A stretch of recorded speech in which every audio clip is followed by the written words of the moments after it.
mobility. I'm going to show it with a chair, and I'm also going to show it at the wall.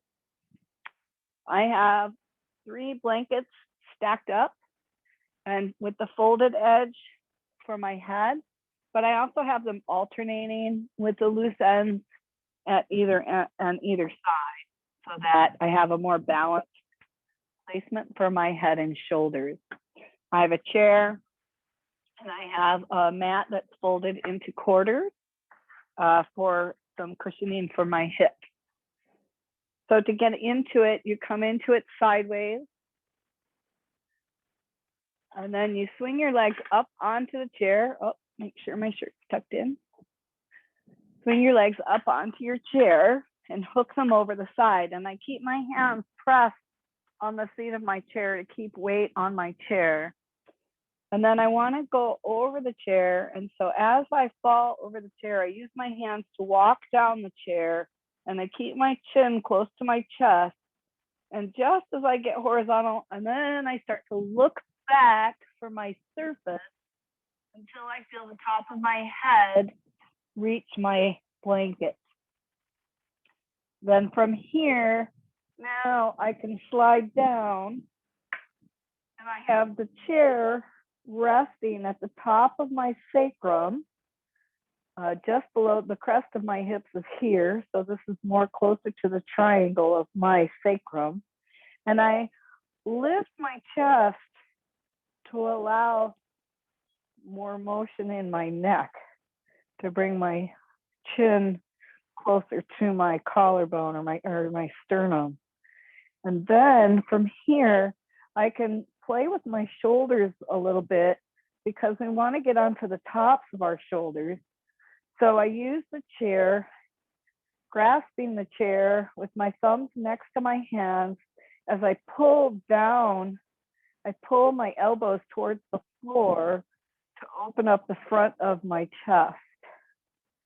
And as I get comfortable here, you make minor adjustments. You shouldn't have any pain in your neck or your shoulders.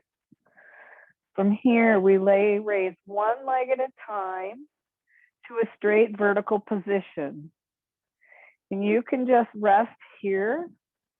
This is a wonderful calming pose in and of itself. So we can rest here. You can also play with your hands and begin to interlace them between the legs of the chair. And that too will lift the shoulders so that you become more on top of the, on top of the shoulders. And then if you want to take this a little farther, we can go to halasana or plow pose. So from here, I'm going to take my hands out of my chair. We reach back. You can grasp the chair and then lower one leg at a time towards the floor. And I extend my inner heel, inner groin towards the floor as I reach. The top leg is still reaching for the ceiling as I lower the bottom foot. Now you could also place a chair for both feet to rest your feet on. I did not provide myself with one, I should have. So you can stop here.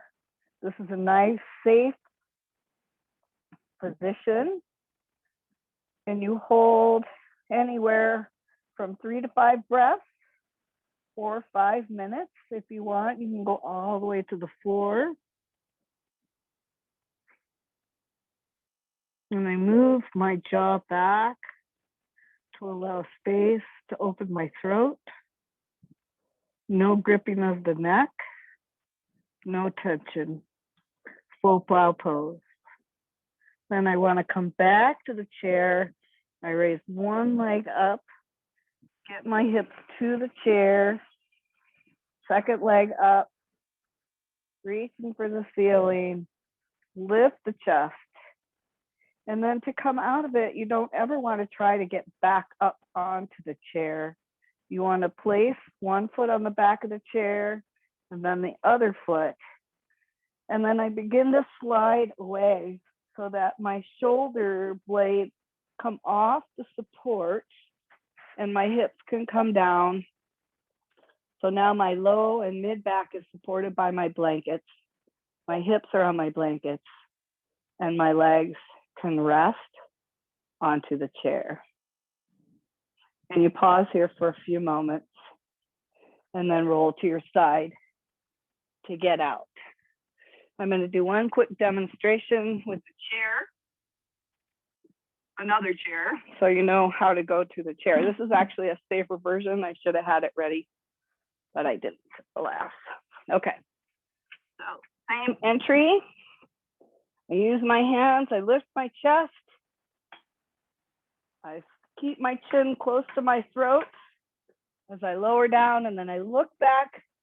Now I can see behind me, my head can touch my surface. I got to get my hair out of the way.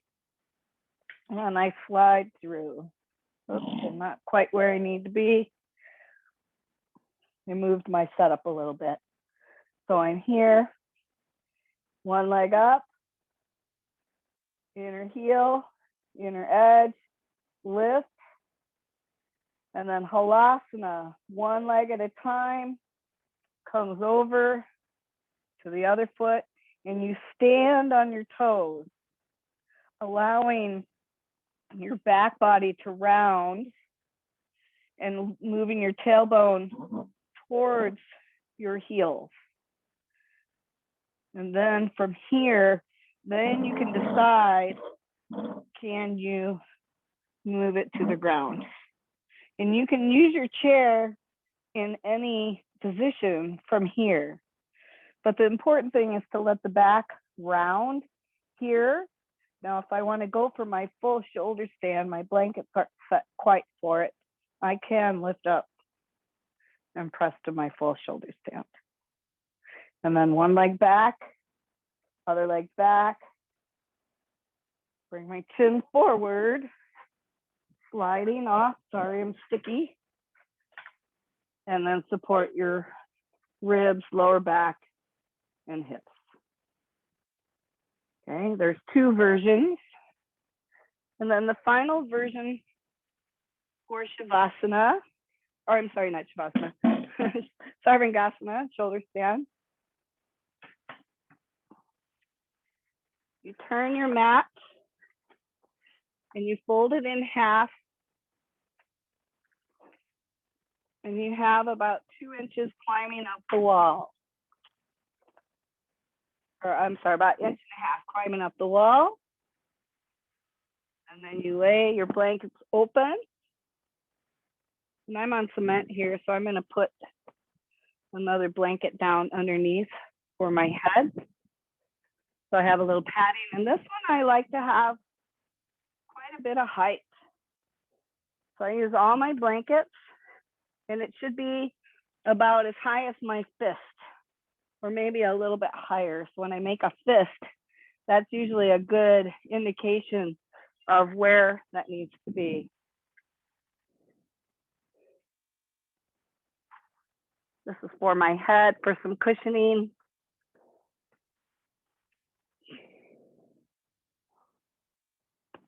So the same way to get in here, you kind of get in sideways and you walk your feet up the wall. And you have to kind of wiggle your way in to get your head, the base of your skull, and your shoulders on the blanket. And then I can hang on to the edges of my mat. I turn my hands, grab my mat, roll my shoulders open, press into the wall with my feet so I can lift my hips. And now I can start walking onto the tops of my shoulders. I'm looking at the ceiling. And I can just work this. Pull your hands apart, holding onto your mat. Lengthen the back of your neck. Soften your throat. And then you can just hold here. Pull your heels down and towards the wall. So I'm kind of pushing into the wall and then pulling down to lift my hips a little bit higher and walking more onto the tops of my shoulders so that I can continue to work more strengthening of my upper back. And then to come out of it, you roll down softly and then push yourself away from your setup. Again, let the shoulder blades come off.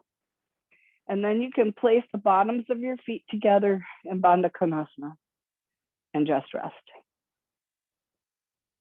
So those are 3 different ways that you can begin to start your setup for shoulder stands. I enjoy them. They're fun. They're hard, but they're a good challenge. So I hope you enjoyed this video. Let me know what you think.